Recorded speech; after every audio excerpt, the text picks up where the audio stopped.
Welcome to a brand new episode of the Mailman Podcast. As always, I'm your host, Mailmat. So let's go ahead and get today's episode started. And today we're going to be looking at a band that, unlike previous episodes, they don't have a new album out today or anything like that. I just wanted to do an episode on them, just kind of random. I've been listening to them a lot lately. And that band is Matchbox 20. Yeah, something a little bit different in a way, a bit of a different genre or subgenre as it was, but yeah, we're going to be looking at Matchbox 20's discography, so that should be interesting. So we're going to be doing that in a few seconds, but before we do that, let's go ahead and do some shout-outs like we always do. First of all, Chucky's Playground, great place to be. If you haven't checked it out, definitely check it out. If you haven't signed up, definitely check it out. Definitely sign up. It's a great place to be. Talk about all kinds of Chucky-related stuff, non-Chucky-related stuff, whatever the case may be. It's a really awesome place to be, an awesome place to hang out. And Movie Man with Spanky and G, definitely check that out as well. Very entertaining podcast by a couple friends. Definitely check it out because they're very entertaining. They're so good at what they do. It's just an awesome podcast to listen to. So now we are going to be talking about Matchbox 20. And the way I heard about Matchbox 20, I've actually known this band pretty much almost all of my life, really. Like, I kind of literally kind of grew up with their music because my mom was very into Matchbox 20 when I was younger, when they were around, when they were, like, really popular.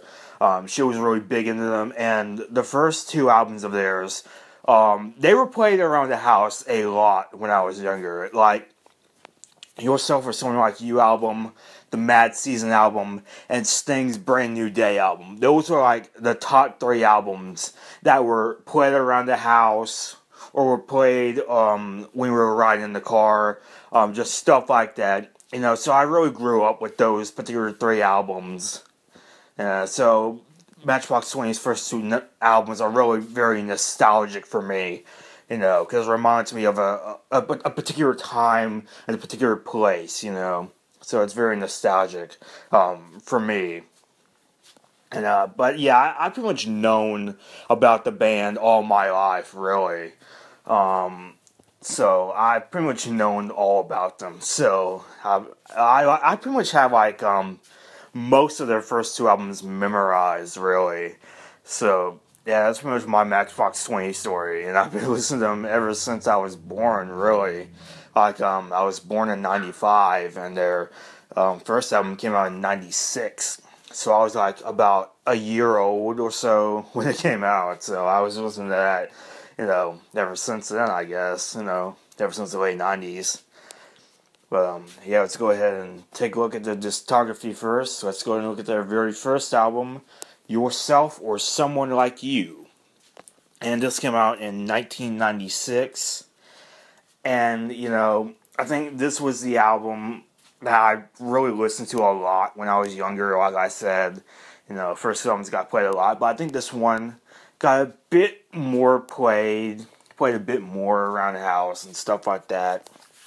Yeah, I would say it's a really good debut album. Probably one of the best debut albums ever. Just some really great songs here.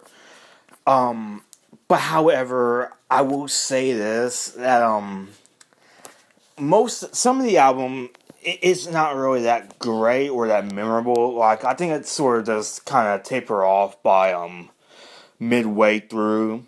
Like starting on track 7 and it kind of tapers off and becomes a little bit forgettable. Not too much, but just kind of forgettable. Not as good as the other ones. And I think here it's sort of established that Matchbox 20 is a bit of a better hits band, like a better singles band than they are like a album cuts band, I think they have better, songs that are hit singles rather than just like deep album cuts, But with that said, it's still a good album. A lot of great songs on here. A lot of it became hits. And like, it's kind of understatement to how big this album was, at the time. Um, let's see how it sold, because I remember it selling pretty well. Um, in the United States alone, it sold 12 million copies. And that pretty much tells you all you need to know about it. It's pretty much gone 12 times platinum, so it has a diamond certification. So it did really well. And it went platinum in several other countries. It went platinum in Australia, Canada, and New Zealand. And went silver in the UK. So overall, it sold over 15 million copies worldwide, which is really impressive for a debut album. And it just has like all these really good songs, you know. And a lot of the hits came from here, like Real World, which starts off the album. It's not really one of my all-time favorite Matchbox 20 songs, to be honest. But it's really good, and it gets the album started well. Long Day, which is really good. 3 AM, of course, is amazing. Probably their signature song, really. And you got Push, which is a really interesting song. And I think that's one of the great things I love about Matchbox 20, the fact that they're so talented at writing songs. And they just write about all kinds of stuff, Like, the themes on this album are just really cool. 3 AM was about kind of that adolescence and loneliness during it. And then you got Push, which is about physical / emotional abuse. You got Back to Good, and that's actually my favorite Matchbox 20 song. Now that I think about it, Back to Good is definitely my favorite out of all of them, because it just has like this sound to it. I don't know how I can describe it. Honestly, I really don't know how to describe it. You just have to listen to it to find out. It just has like all these like, I guess you could say, classical instruments, kind of. I don't know how to describe it, but it just has a really cool sound to it. It's unlike anything else on the album. It's just a really cool song. And like I said, after this, it does sort of like taper off a little bit. Just sort of drifts away into like not very memorable ones, not very memorable songs. By the end, it kind of gets its groove back. Because you got Busted, which is a really good, heavy song. And then you got Hang, which is an acoustic song that ends the album. And I really like Hang as the ending of the album, because it's just like a really calm song, very acoustic. It really does end the album very well. So overall, Yourself or Someone Like You, it's not a perfect album. It does have its faults. I do think that by the middle it just sort of kind of drifts away to meh territory, but the songs on here that are really good are really good. It's a really good debut album. Very successful. Out of all the Matchbox 20 albums, this is probably technically the best one. Not my favorite by any means, but I still really like it. Very nostalgic, and I would definitely recommend it. So then, after the huge success of the first album, we move on to Mad Season. And this was released in 2000, so it took about a good 4 years for them to do another album. But I think the wait was worth it, because it ends up, I would honestly say this is my personal favorite Matchbox 20 album. I do think personally, I do think that it is a little bit better than the first one. Because I think that they do a better job with the songs on here, particularly the deep album cuts. And even the hits. Like, I do think that the singles are actually better than the ones on the first album. There's just some better songs on here, especially the deep album cuts. Like, pretty much all the deep album cuts, for the most part, weren't really that good. Like I said, they were just kind of forgettable. The ones on here, while there are a couple of filler songs on here, I think the ones on here are a lot better. Like, particularly Angry and Black and White People, which are the first 2 tracks on the albums, respectively. And yeah, I really do like these two, especially Black and White People. I really like that one. I just really like the sound of it. It's almost like an upbeat Back to Good in some ways, because it just has a really unique sound to it. It has like these brass instruments behind it, and it really adds a lot to the song. Then you got Last Beautiful Girl, which is really good. If You're Gone, which is basically like the power ballad, I guess, off the album. Then you got the title track, Mad Season, which is really good. I would say one of Matchbox 20's more underrated songs. Doesn't really get talked about a lot. But it's a really good album. And then you got Rest Stop, which is a good deep album cut. Bent, which was released as the first single off the album. And it actually reached number 1 on the Billboard 200, which is really cool. And Stop, which is a good deep album cut. And You Won't Be Mine, which is the album closer. It just ends the album very well. And it even has like a hidden track, actually, which is an orchestral reprise of You Won't Be Mine, which, like, it's pretty much unnecessary, really. It didn't really need to be there, but as a hidden track, it's fine. It's cool to listen to, So, I mean, really not that much to say about Mad Season. I do think that this is a better album than the first one. And again, like I said, nostalgia sort of creeps in for me. While it's not, I don't think it didn't really get played as much as the first one in my house, but I do think that it is a really good album. I find myself listening more to this album than the first one. And again, the first album isn't bad at all. I really like it, but I just like this album even more. Because I do think that they improved their craft very much. The songs on here, I think, are a lot better. Both deep album cuts wise and singles wise. So I do really like this one. Out of all the Matchbox 20 albums, I would definitely recommend this one. And before I move on to the next one, I just want to mention the sound of the album. And this is a bit of an interesting thing about Matchbox 20. Because oftentimes they change the sound over their albums. And the first one, it was very post-grunge kind of sound, and a very alternative kind of sound. It's definitely a remnant of the 90s. And I don't mean that in a bad way. I really don't. I mean that in a really good way. It really reminds me of some of the best of the 90s. But that first album was very post-grunge, kind of alternative. This one, it kind of leans more towards a bit of a pop sound, but still has a bit of a rock edge to it. So I do think that's, and it's still alternative. But anyway, I just wanted to mention that very briefly. But anyway, overall, Mad Season, really great album. Even though it does have a few forgettable tracks here and there, for the most part, it's a really good album. Out of all the Matchbox 20 albums, it's definitely my favorite, so I would definitely recommend it as well. So, unlike the gap between the first one and the second one, it didn't really take that long for Matchbox 20 to do another one. It only took them a couple years this time.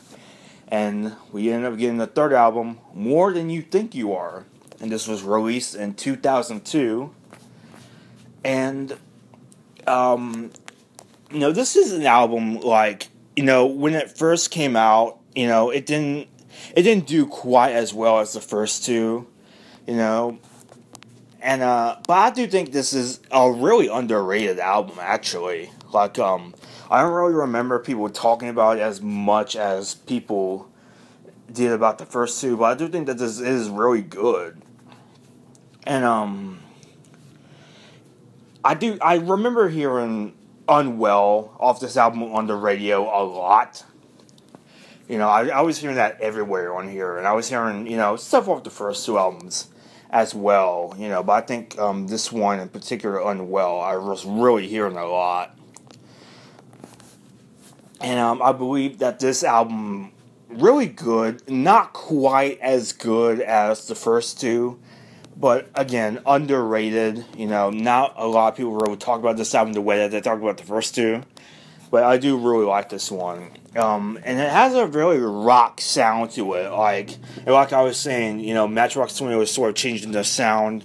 On the first two albums, it had different sounds. This one, it kind of feels like a combination of the post-grunge found on the first one, along with the pop elements on the second one. And then they combine both of those sounds with an arena rock sound. And it just creates like this one big sound. And it really is just like a big album to listen to, in a musical sense, But it does have a really rock sound to it. Almost, dare I say, U2-ish. Although I do think that they are better than U2. But yeah.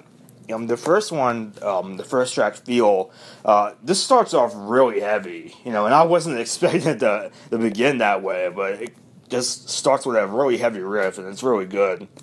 Then you got Disease, which I believe was the first single that was released from the album, and this one is really good as well. Again, another heavy riff, and it's a very Rolling Stones-ish in a way. In fact, the song was actually co-written by Rob Thomas and Mick Jagger.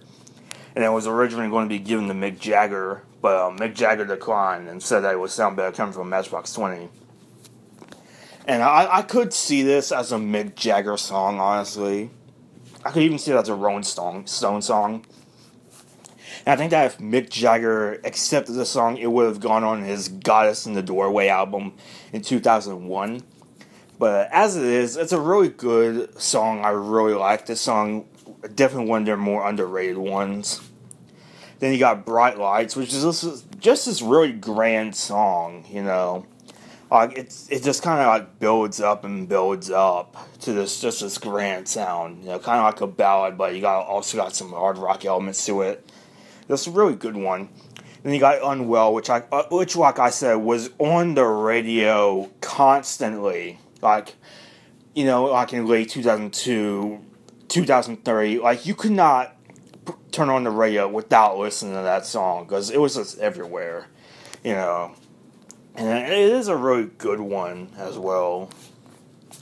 And the rest of the album, it's sort of hit or miss in a way. There are some good songs here and there, but they can also be kind of forgettable as well. But I do think that this is a really underrated album. I think a lot more people should be talking about this album because it's a really good album, I don't think it's quite as good as the first two albums, but I really enjoyed listening to this album. I would totally listen to it again, if I had any free time. If I'm like playing a video game or something, I'll put it on in the background just to listen to because it's a really enjoyable album. Maybe not as good as the first two, but enjoyable all the same, So I would recommend this one. So then Matchbox 20, after this one, went on a bit of a hiatus in a way. Everybody was doing their own thing for the most part. Rob Thomas ended up doing a solo career that was pretty successful. He had a couple of big songs. And then in 2007, Matchbox 20 reunited for an album. Kind of. That's where Exile on Mainstream comes in.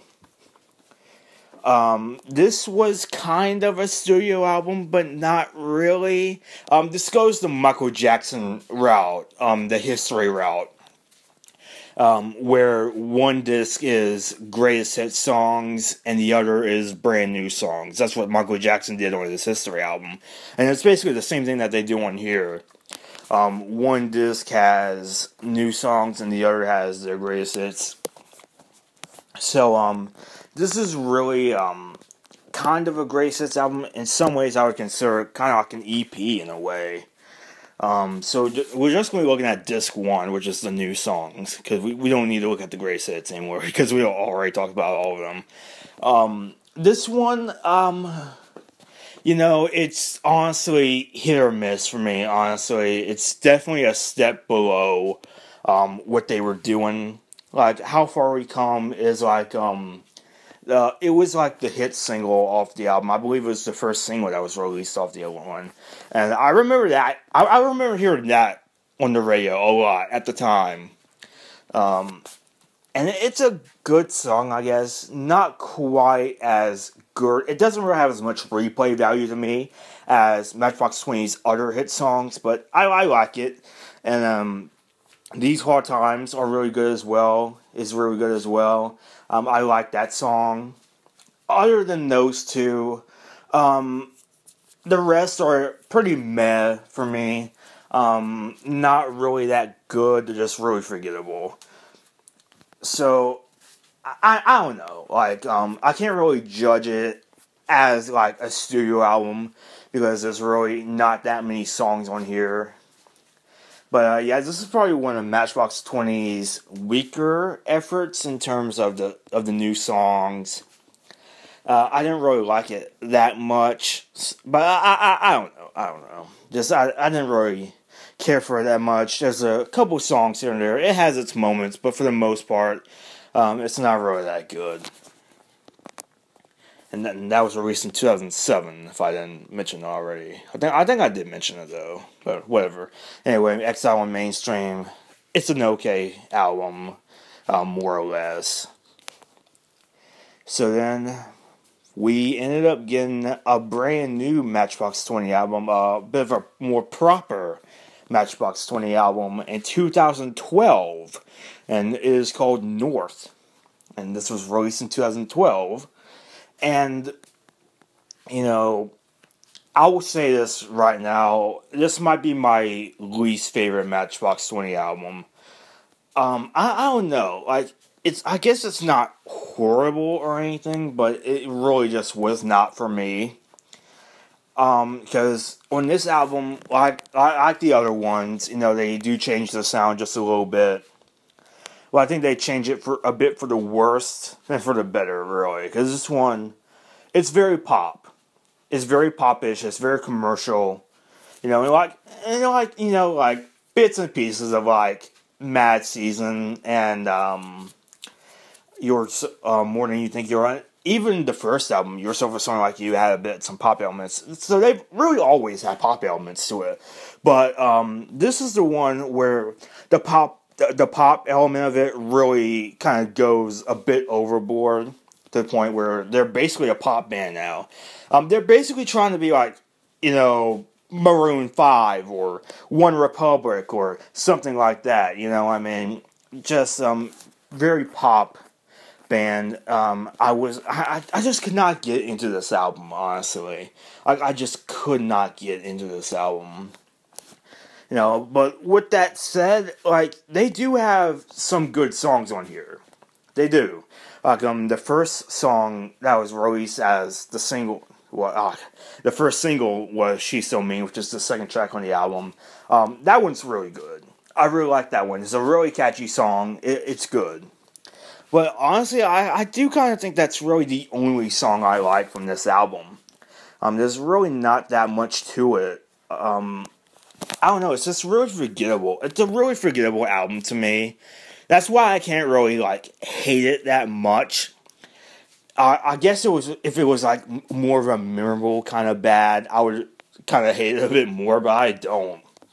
You know, it's just not really my thing, you know. Like, I can listen to some pop every now and then, but this one, it's just really more forgettable. Not really that great, personally, so, I don't know. I didn't really like this album that much. For me, it's my least favorite Matchbox 20 album. I wouldn't really recommend this one. I don't really have that much to say about this one. It's just, it's just not very good. So that is it for a Matchbox 20 retrospective. Not really that much to say about Matchbox 20. They really only had about four albums, 4.5 if you count Exile and Mainstream. And for the most part, they're pretty good. I really like Matchbox 20. Even though lately they haven't been very good, I do really like listening to those first 3 albums. I do think that they're really good at what they do. I do think that they're a really great band in terms of songwriting, especially on the first 2 albums. They're just a really good band. So if you're kind of in the mood to listen to a rock band, but you kind of want it to be a little bit catchy and a little bit poppy, if you want sort of like a pop rock band in a way, a pop band with a bit of an edge, or a rock band with a sensibility, radio sensibility, I would say check them out if that's for you. I know it's a bit of a specific example, but Matchbox 20, I think in that sense, is a bit of a unique band, So I would definitely check them out. I would definitely recommend them. So that is all for the Moment Podcast, and I will see you all next time.